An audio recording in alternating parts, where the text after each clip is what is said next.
Everybody. Yes, sir. It's that time. Yes, it is. Conspiracy Wednesday. Ladies and gentlemen, it's that time. I wore the orange shirt for the good news, the bad news, and the other shit. That's right, the good news, the bad news, and the other shit. But that's right, everybody wants to make commercials all now. day. PMC says, PMC, maybe if I'm trying to get, we've been frazzled, you guys, because of all these, we still getting over all these damn improvements, and then we're frazzled because we worked our butt off this week because of Phil and them being here. Yeah. And getting that stuff done. And of course, these technical issues, but we're glad you guys have hung in there. And I say that because we try hard to feature the videos of our associates. Right. You guys, and you get to see stuff by Mac McAllister. You get to see stuff by PMC. And we got more stuff coming. Yep, sure do. All right? Yeah. So anyway, it's Conspiracy Wednesday. Really two main topics that we're dealing with today. And we're actually continuing on something because it's sort of building into a bigger issue. And that's this police war against citizen journalism. And I guess the reason why it is because people feel like when something like this starts to happen more and more, somewhere from the Most High, it must be coming down. Let me give an example. What's been happening is that citizens, in this day of video cameras and video cameras all in the phones, right, and video cameras, that people are more often in a position where the police are involved in things, maybe something that appears to be questionable. And then people videotape that with their camera. Right. Well, in the past, that was considered certainly an acceptable thing. Everybody thinks of the Rodney King incident. All day, that's without these kinds of technology. This one of the things that's great about cameras, everybody's catching everything. Right. Well, there's been a backlash now because all of a sudden the police are telling people that videotaping them is interfering with their work or making them feel threatened. Yeah. And that way interfering with their work. And believe it or not, they've been arresting people. We're about to revisit. Those of you who saw it before, we showed it before. We're going to show it again purely out of request. People wanting to see it again. The video of the lady who was arrested in Rochester on her front lawn, right, because she was videotaping the police. Well, like I said, this has started a firestorm across the country, and people are looking for response from the Justice Department and from the administration. See, remember, and this is the part I say about the president. The president loves to act like it doesn't involve him and then come in like he's no offense, I'm sorry. I know. So he knows that they don't do this. The Justice Department doesn't do this. And that some people are on high are saying it's okay. Yeah, we've reviewed it with the attorneys, and you could arrest people for videotaping you. Because the police wouldn't do this. Right. All this stuff is reviewed. That officer out there on the beat is making no decisions, okay, about policy. Okay, so this is policy somewhere. And we're going to be on that theme throughout the broadcast today because it's about policy, and that means something can be done about it. So let's revisit this video. Rochester police arrest a woman in her own front lawn. I'll bring the mics down.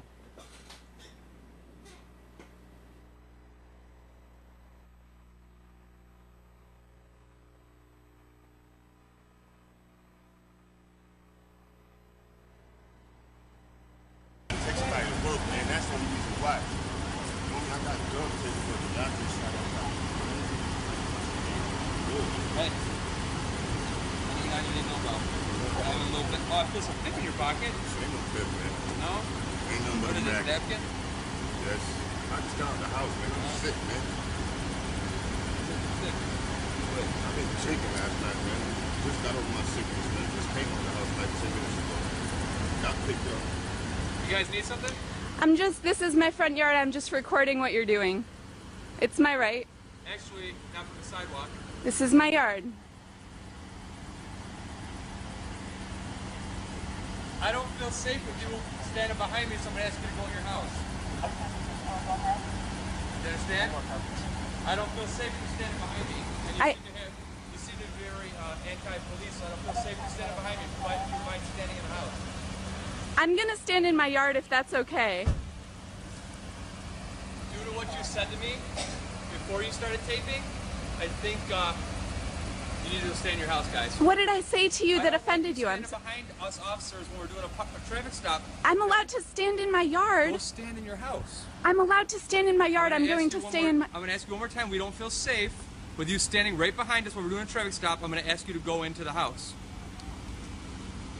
What? No? It's my right to be in my yard, and I'm sorry that you don't feel safe. All I have is a camera. I'm clearly wearing nothing. I have no weapons. It does not matter. What you're not listening to our orders right now. We don't feel safe with you standing behind us. You're not moving even a foot further back. You're going to be. Do you want me to move a foot further back?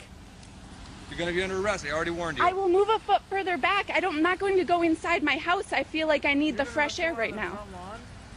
Well, I'm going to arrest someone for not following police orders when we're asking her to I'm step asking back. you what the Seems order... very simple. I don't understand your I asked order. you to not stand behind us, okay? You didn't ask me to not stand behind you. Okay, listen, I'm not going to explain myself to you. What you're going to do is you're going to end up going to jail. I'm trying to give you a warning. Okay? I'm going to back up. You know what? You're going to go to jail. That's just not right. Where's the car? No. Stay right here. I'm sorry. I'm asking them. I'm observing what they're doing, and they're arresting me. I don't understand what's going on. I did nothing. I'm not doing anything. I'm a witness. Unreal. Oh my God. World, I'm sorry. I was standing in my front yard, concerned about what was going on in my neighborhood, and you're arresting me. What the hell is going on?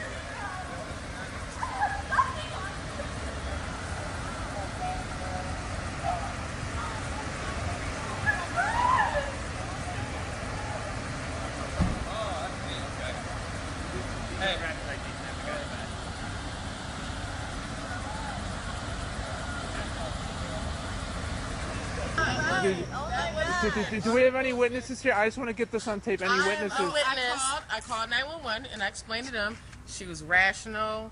All she did was she wanted to record that things were, a citizen was being treated fairly on her property. And you guys are neighbors, They said correct? I didn't like that. Wow. I didn't like the fact that you're standing behind me, and which is weird because you're not behind me anymore. You're talking to me face to face. Right. So she backs up like, I'm sorry, sir. I'm going to get on my property. She got on her property. She said you're on the sidewalk, which is Yeah, you're legal. on the sidewalk, It's so she legal to got be on on her the property. sidewalk, but Nazi Germany. But you know what? No, And they did that to what would appear to be a white woman. You know they would have done to us. Yeah, they took her away. They took her. Involved citizen who's trying to freaking be. And they handcuffed him for no reason. They handcuffed him, put him in the car, and they let him off. They didn't like the fact that she knew that. Right. Right. I called 911. No, And they- you know what? I it's was fabricated. You know, the officer sounded like he was trying to fabricate stuff. Like he knew he was being videotaped based on what you said before you started videotaping. Yeah. See, he's been told by some other sneaky ass officers, Of course. to fake these things. Of course. See, so that's what's happening with that. Yeah. Now, like I said, he was already prepped what he's going to do in a case of this nature. And so what he has to do is be able to say things that infer I am responding to Right. what I think may be interpreted as a threat to my work and what I'm doing, but you can't confirm or See, deny she it. should have said, after you said that sexually provocative statement to me, I had to say that. Right. It goes both ways. It's a matter of interpretation, and you know they have legal and attorneys on it. And so what they're saying is a thin line, right? Thin line between proving it. So, yeah, it's not a good one, man. And PMC, I don't know. I wish I could tell you what's up as far as, the follow-up to this case. I'm trying to find a don't know. follow-up. Yeah. Because for one of the things I'm finding out is that it was actually last year, but I can't really find a follow-up on it, but I'm looking for it, you guys. What you mostly find are other incidents. Yeah. There are a bunch of other incidents that they're talking about. And so I wanted to talk to you guys about it. Again, see, remember, part of this is what angers me. Because and I get mad at the administration because I get mad at the justice. See, I follow the chain of command all the way up. It sets the tone. Right. The president, now if it was the Bush administration that was in office right now, we'd be talking differently. But what we would be saying, just imagine for a minute that it was George Bush that was the president. Mm-hmm. We would be talking about how Right. The administration has set a tone that allows for the Justice Department and the police to act a mofo fool out here because they know they can get away with it. Right. They know that the Justice Department is not going to come out and accuse these police officers of a civil rights violation. True. Because they've been told not to follow up on this. True. Okay, now, so the president to me can't feign like he didn't know. And he loves to do this. Now, if it was the Bush administration, we would be criticizing the hell out of them. And we did. Right. And that's why I, again, go to the people at the Most High. The police around this country think that it's okay to do this. All you have to do is make a call to your Justice Department people and have them pass this on. And this could all stop. Let them know that you're going to now prosecute these police. Right. And it would all stop. So this is my issue, again, with the administration. You know how I am. Again, Marcy, remember now, I'm not a Tea Party person. I'm on, and I feel it's my duty to ride the backs, to stay right on the ass of every politician. It don't make no difference. Now, because we have a black man as president, I give him certain leeways because we, in a sense, we're still celebrating that. But I'm not going to just give it a hall pass. Okay? Oh no. And some people want to give it a hall pass. Well, first of I'm all, not giving it a hall pass. You know, you can't make everybody happy, and I just believe you need a greater flashpoint for him to step in. And I think it's one of those things that the timing of it, and it's not an excuse. You know, they watch the numbers, and when it's occurring at a time that's critical, you come in to perceive or go by the numbers. I'm going to rescue the situation. I just think that they don't come in as soon because it's not a great flashpoint yet. Right, no, they wait for it to be a point where they can come in and play the hero. Right. See, politically, they want to come in and play the hero. Meantime, all around the country, you guys, if you want to get shocked, go on Google, go on YouTube, and search for citizens arrested for videotaping. Just type that in, citizens arrested for videotaping. Right. And see the number of videos. What's going to shock you is the number of videos from all over the place. Yeah, a lot. So obviously police all over the country. Now, the reason why I say this again, because the president could come out against this. He could have the Justice Department prosecute these police. He could come out in favor of the legalization of marijuana. Okay, he could come out and say that cocaine laws are unfair and that it should be the same cocaine, the same penalty should apply to the cocaine that black folks use and the cocaine that white folks use. Right. He can say all those things, but he won't. Right. He could close Guantanamo, but he won't.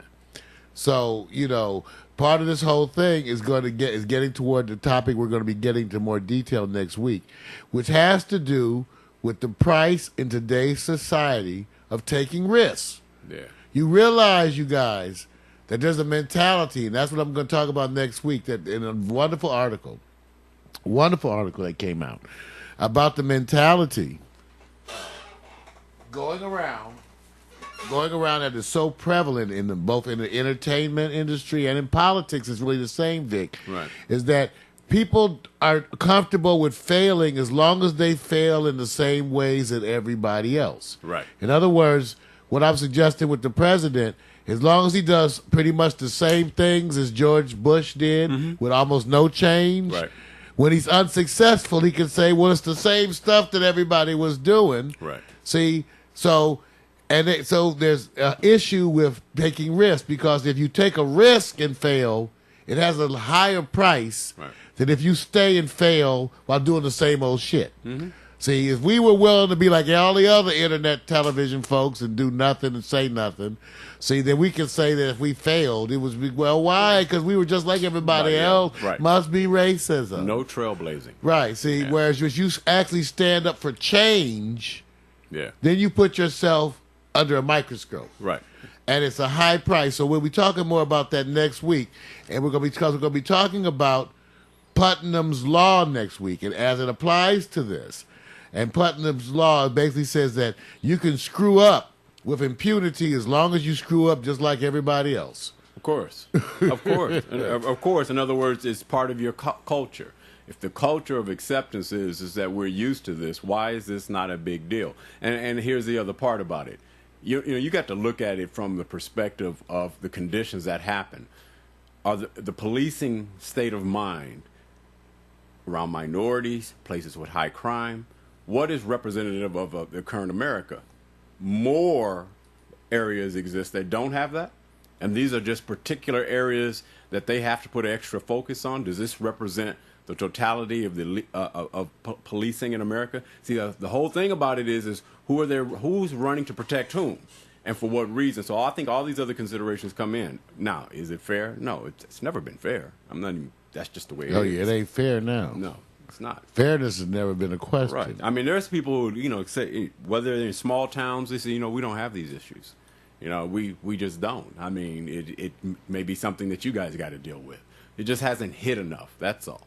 It will. It'll be a groundswell. It'll be almost like the Wall Street marches. How far can they sustain it, and how far will it go? Well, part one. Think about that one. Now we're going to get to part two, which is the NDAA, the National Defense Authorization Act. Okay, now this is another one. I'm going to close some of these windows. I got so many windows open up here.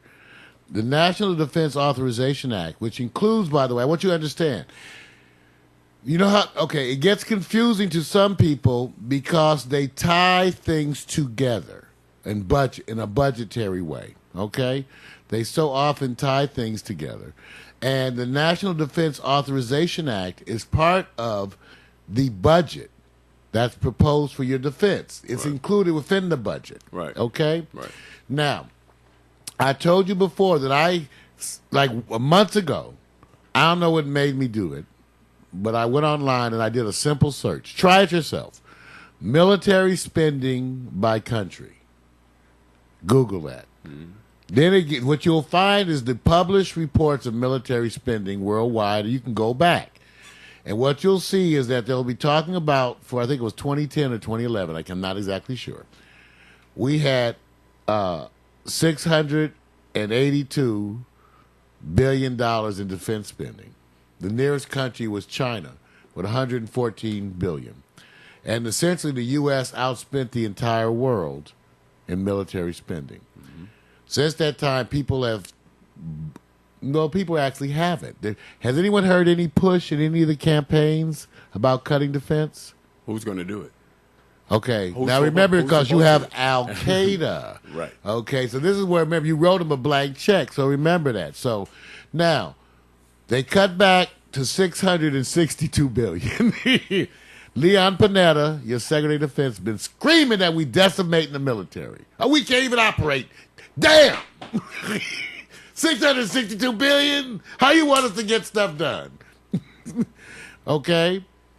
I'm just telling you that, okay? And yet it's not a campaign. Have you heard anybody, the president, has he said anything about cutting? No. Okay. Is there any precedent that there has been cutting since I've known? Oh, let's go back to Roosevelt. No. Because what's the difference? Well, there's no difference. That's part of. That's actually what we're saying. So remember, right? I think it's not that we're saying difference. We're going curious that it is no change because the president rode in on a campaign of change. Right. It is a change. I get to see a black man up there. Wonderful. I'm loving it. Yeah. But it only grooves me so far. Well, it only grooves me so far. There's something coming though. Well, more. What's coming is that the fact that they can arrest you as part of this bill, your NDAA, it provided for the indefinite detention of American citizens if they are deemed to be part of a terrorist threat. And it left all this stuff so vague that it basically, people were saying, well, what constitutes a terrorist? Either a terrorist threat or anything that are construed support for terrorists. Right. So in other words, you might be able to actually write a blog item that could be construed as being supportive of the terrorists. Right. And people also will say is criticizing the administration on their policy toward terrorism the same as supporting the terrorists. To some people it is, because they'll call me a traitor for saying what I've said so far. Right. So what you're saying is that you're already on the meter. Now, I'm just saying, you're on the meter, right? I'm just saying this whole thing of internet television. Right. So let me read you this latest article came out, one of the latest ones. is that they're talking about reauthorizing, which we have, the indefinite detention of U.S. citizens is is one of the scariest provisions. And the next that was actually next year's spending bill. It's the one being proposed for next year. Right. But it also allows the U.S. government to create and distribute pro-American propaganda within the country's own borders under the alleged purpose of putting al-Qaeda's attempts at persuading the world against Western ideals on ice. In other words, there's bills out there that allow the government to use propaganda theoretically. I mean, openly. Now, they've been used, we say they've been using propaganda all along. Right. But now in a more open way, because theoretically it's to combat Right. the political influences. Right. So we want you to be aware of the NDAA. Take a look, you guys. And if you go to RT.com, they have a whole section on the NDA, National Defense Authorization Act. The president has come out and said that it just basically kind of poo-pooed, oh, you don't have to worry. We're not going to use that to do anything against any U.S. citizens. Right. But why didn't you have it in as a law? See, this is what gets me. The difference don't need. Now, by the way, you guys know about the Hague. By the way, I love to bring this up. You know, the Hague is the international court, Right. where when you do stuff in your country, we hope everybody comes out all over the world and say you're a war criminal, right? Right, Like right. in Syria right now. Right. They're going to want to take him to the Hague and hold him on trial for war crimes. Did you know there's a provision that the U.S. can never be charged? Yep. Did you all know that? Yeah. If I was organizing something that was for right, I wouldn't exclude me or my people. Mark, I'll say this. But just know that U.S. can never be charged. No U.S. can never be Mark, charged as part of that. I think most Americans favor that. I know they do, because Okay. they basically want us. Hey, it's like the way. Hey, it's no different than the way most artists we run into Yeah. actually are not really don't have any independent spirit. Right. They actually want the old stuff. Yeah. Half of them can't wait to have their own record labels so they can That's rip it. people off. That's it. Okay, Yeah. so we've had people even tell us, Right. well, when I get my record label, I'm going to be just the same. Because I think what I people said, well, do, there's the door. I think people do this. I think they go in role reversal. What's better? What's happening over here that may not be complete fairness, or be the groups that they're targeting in another place that's far Well, worse? see, that's because I go, why make that comparison? Why don't you go, what would be better, having a perfect place or having this? Right, but See, I don't now understand the you- right, comparison. right, but see, you're going spiritual. No, but I'm saying because you can make it that way. It's Right. just like people say. It's like people say, well, this country's great, and I go like, well, who made it great? The people who kept saying, well, we're good enough. Right. Everything's good enough. Right. We're good enough right now. We don't need to change. Are those the people who made the country great, or the people who made the country great the ones who say we need to change? Right. We need to get babies out of factories. Right. We need to let women actually be treated like they don't have tails. Right. Okay. The black man needs to be free. Right. Those are radical ideas. And name a country that's done that. In the past. and who you give the credit to. Right. See, my thing Right. is, this is the big issue, Vic. Yeah. What happens is, when you talk to conservatives, and they'll say something sort of like that, but what they're saying is, well, who do you give credit to that? They say, well, that's America. I go, was that conservative America? Right. Or was that radical leftist America? And then they stop. Right. See, what happens is conservatives want to take credit for what's great about America. That's right. But everything they've ever done would have held held that them back. Right. We know Everything, because I told one of my colleagues at work, I said, you conservatives are funny. You're a big-ass block of cement that's tied to our neck, and we drag you toward Right. progress. Right. But you like to claim like this is cost of you. America is not great cost of you. If we were following your ideas, we would still have slavery. Right. The women would still be subservient. I know as much as that appeals to some You people. see, wait, you got to go there. I'm just saying. No, here, look at this. Mark, if you're in that seat and in that chair, you said, it's good to be the king. The perspective is they're going like, you're not one of us, right? Well, Okay, so then you have to talk from the chair. Accordingly, huh? You have to talk from the chair you reside in. It's totally different. I'm That's why I nobody. said, can you be the president? That's why I keep putting it that way. You can't have neutral. It's hard to be neutral. All right. Well, we have one last thing, because, we got a bunch of stuff, and we got to get out of here. We got sports. We got all these other things. But I wanted to take you to this last piece, RT.com, which is about the surveillance orders, about surveilling citizens. Now, remember, in our increasingly digital world, I'm a tester. I'm just going to warn you. It's totally, totally possible to take your computing activity, you're searching what you looked at, cross that with some financial data and stuff, and they can have a full profile of who you are and what you do. It's amazing. When you tie in your habits on the internet along with some other stuff that you give up, there's some amazing information and predictive value of that on your behavior. So we'll keep you scared, and we'll also be watching. But take a look at this piece and see what you think. Many of these laws have essentially put us in a situation where the government of the United States of America knows far too much about us, and we know very little about what the government is doing. So that relationship needs to be flipped. We actually, as citizens of this country and of residents of this country, should be able to know what the government's doing, why the government should be held to account for its surveillance practices. You know, there are sometimes the government needs to surveil people. People break the law. There are dangerous people. Law enforcement needs to be able to do its job. But it's absolutely unacceptable for this kind of pervasive, long-term secrecy to prevail in a country of law. All right, Kate, thank you very much. Very interesting, especially in this day and age. That was Cade Crawford, Privacy Rights Coordinator for the American Civil Liberties Union.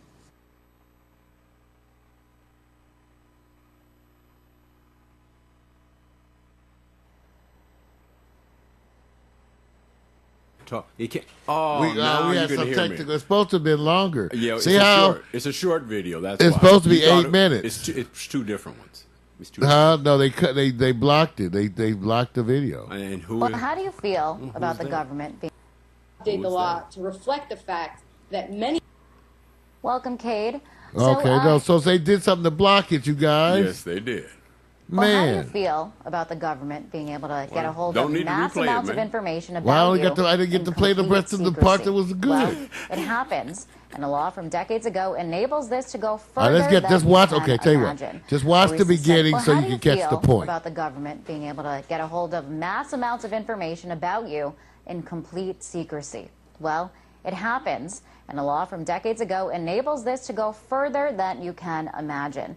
A recent study from the Federal Judicial Center reveals that a federal docket that handles tens of thousands of secret cases each year. And what you may find troubling about these cases is that it allows for electronic surveillance. We're talking cell phones, email, and any other information stored on your computer or what you do online. Now, this is all regulated by the Electronic Communications Privacy Act of 1986, and privacy groups are saying this law is way outdated, especially since the way we communicate has evolved drastically over the decades. Many privacy groups are now pushing for this law to be updated.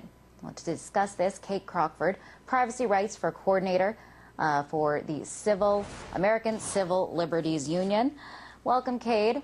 So how far can this law, it's the Electronics Communication Act, Privacy Act that is, how far can it go? Well, I'm really glad that you mentioned that the law was passed in 1986. I was 3 years old in 1986. I'm sure many of you remember that if you were, my age at the time, cell phones didn't really exist. If people did have cell phones, they were about this big. They looked like bricks. People didn't use email in the way that we do now. Web chat didn't exist. Storing our information in the digital cloud was completely unheard of. These are things that we all do now every day. We live most of our lives in the digital realm. Our banking information is all online. Increasingly, our health records are online. We communicate very, very private and important information via email, via direct message on services like Twitter, via web chat, via Skype. Congress needs to update ECPA. I was 3 years old when ECPA was passed. It is now 2012. The world is a totally different place. And this magistrate judge's report is incredibly important because it really illustrates an aspect of what's problematic with ECPA that we hadn't been aware of previously. Judges are issuing these orders, he said up to 30,000 a year.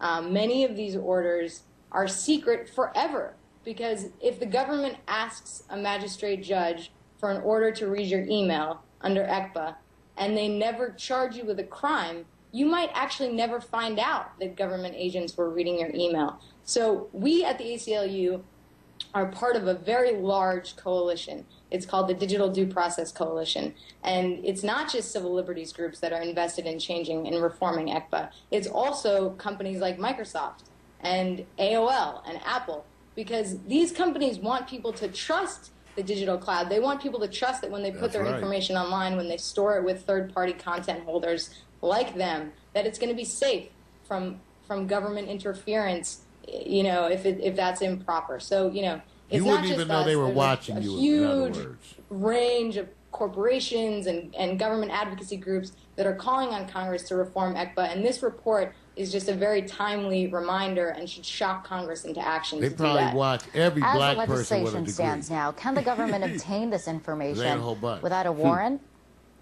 So a part of the Electronic Communications Privacy Act is called the Stored Communications Act.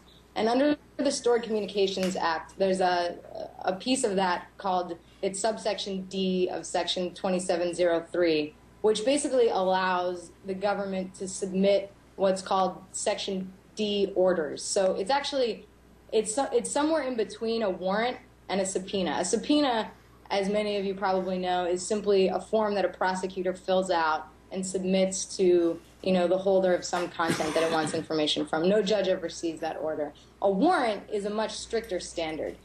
There are probable cause requirements for warrants.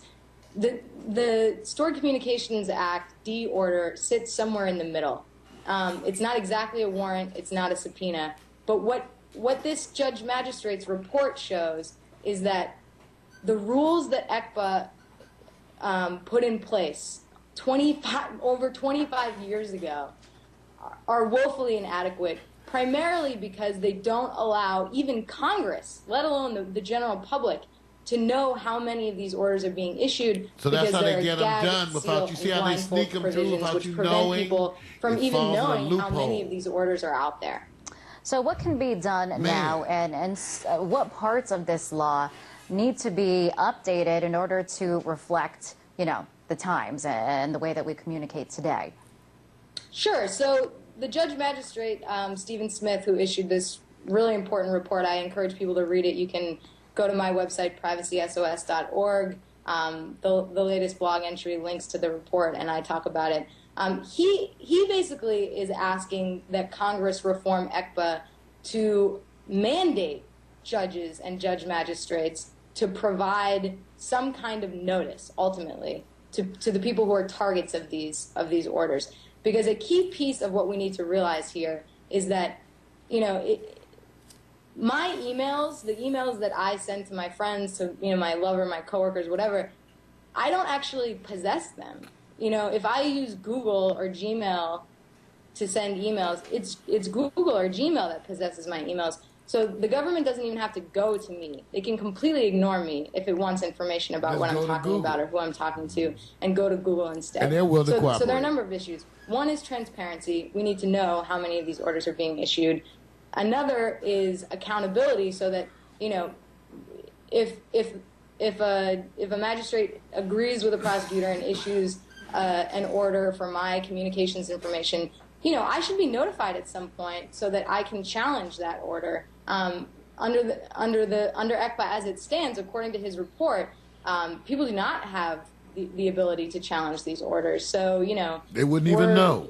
This is a very troubling situation in which tons of people are potentially being watched by the government without our knowledge ever. People might never find out. So there needs to be transparency, there needs to be accountability, and we need to update the law to reflect the fact that many of us use third-party content providers to spread our information around, to communicate online. Okay, and to kind of wrap it up here, as you mentioned, kind of at the heart of this is transparency, the lack of transparency. How does this pose a danger to U.S. citizens, people like you and I? Sure. I mean, you know, it's pretty clear to us at the ACLU, and frankly to many Americans, that over the past 10 years since 9/11, there have been a series of laws, including the Patriot Act, which actually reformed a key part of the Stored Communications Act for the worst. That's sort of a more complicated subject, but many of these laws have essentially put us in a situation where the government of the United States of America knows far too much about us, and we know very little about what the government is doing. So that relationship needs to be flipped. We actually, as citizens of this country and of residents of this country, should be able to know what the government's doing, Certainly. why the government should be held to account for its surveillance practices. You know, there are sometimes the government needs to surveil people. People break the law. There are dangerous people. Law enforcement needs to be able to do its job. But it's absolutely unacceptable for this kind of pervasive, long-term secrecy to prevail in a country of law. All right, you guys. That was the piece. That was the piece. So this is all about the people who are surveilled on every year. No requirements to notify you. This is part of, again, a loophole. Right. Now, let me tell you something else about, as a tester, my own personal experience, and so you can know where it's going. Because I can tell you on the testing front how it's used to sell you things, and that's almost the same. Of course. The whole goal is to present to everybody out there a whole series of customized commercial content. See, imagine this. I needed you to accept cookies. What are cookies? Cookies are little pieces of software that go on your computer to identify you when you're online. But it also allows them online to tailor the experience. A cookie is what allows you to be recognized when you go back to Facebook. Right. When you go into Amazon.com. Right. Now, the whole idea behind cookies was to customize your experience so it's easier to sell you things. Of course. Okay, now, this is one of the things they want to do right now. They want commercial content to be customized by who's watching. With the increasing use of smart television, the television is going to keep track of what you're watching. With the idea, and they're going to tell you so that they can customize things for your enjoyment. Now, you will enjoy it more because it will be customized. Okay, so that's part of the double-edged sword. I can tell you, you will enjoy it more because the commercials will be customized to you, however. Because as they track that data, then we'll go into an active artificial intelligence-based system that is not even expensive, and they're going to sort the commercials based to your viewing. If you mostly view certain types of shows, you're going to get certain types of commercials. Mm-hmm. There's even the idea of identifying you with those little RFID chips in your clothes or in your wallet. So that as you walk through a department store, the panels around the store would display different things relative to you. Buying habits. Now, here's the thing. They're going to also make it so you like it. Why? Because the panel's going to say, "Hi, Vic. Minority Report. Back at Target. Hey, Vic, you know the last time you were at Target, you bought those containers? Well, they're on sale today on aisle 15, Vic." Right. So remember now, why do I know? Because I work on these kinds of things and test them.